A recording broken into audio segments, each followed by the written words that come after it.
December 2 వ్యత్యాసం కలిగించడం. ఫలించే జీవితమే సంతోష జీవితం. ఫలించడం గురించి బోధిస్తున్న సందర్భంలో యేసు తన శిష్యులతో ఇలా అన్నాడు: మీ యందు నా సంతోషం ఉండవలెననియు మీ సంతోషము పరిపూర్ణం కావలెననియు ఈ సంగతులు మీతో చెప్పుచున్నాను. యోహాను 15:11.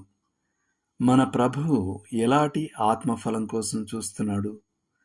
మనం క్రీస్తు వద్దకు తెచ్చే ఆత్మలు, పరిశుద్ధ జీవితాలు, ఆయన పనికై మనమిచ్చే ధారాళ కానుకలే ఆ ఆత్మఫలం, అనగా క్రైస్తవ సౌశీల్యం మరియు సత్క్రియలు.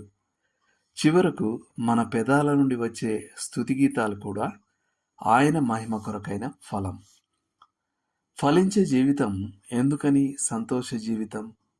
ఎందుకంటే ఫలించే ఓ క్రైస్తవుడు తన జీవితంలో దేవుని శక్తిని అనుభవిస్తుండడమే గాక అతనిలోని నిగూఢ అత్యున్నత సామర్థ్యాన్ని నెరవేరుస్తున్నాడు. అదీగాక అతడు ఇతరులకు సేవ చేస్తున్నాడు. మరియు ఇది ఆనందానికి ఓ నిరంతర మూలం.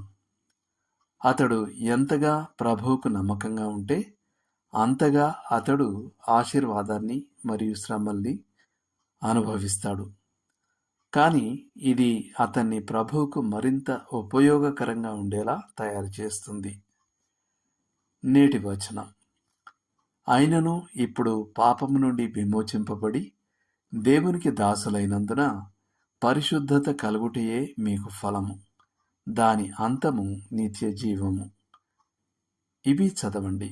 రోమా 1:13, 15:28, గలతీ 5:22-23 వచనాలు, కొలసి 1:10, హెబ్రీ 13:15. చేయాల్సిన పని: యేసుక్రీస్తులో సంతోషం అంటే ఫలించడమే.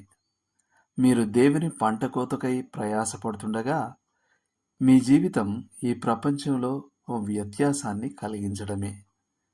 దేవుని మహిమార్థమై ఫలించడమే గురిగా పెట్టుకోండి.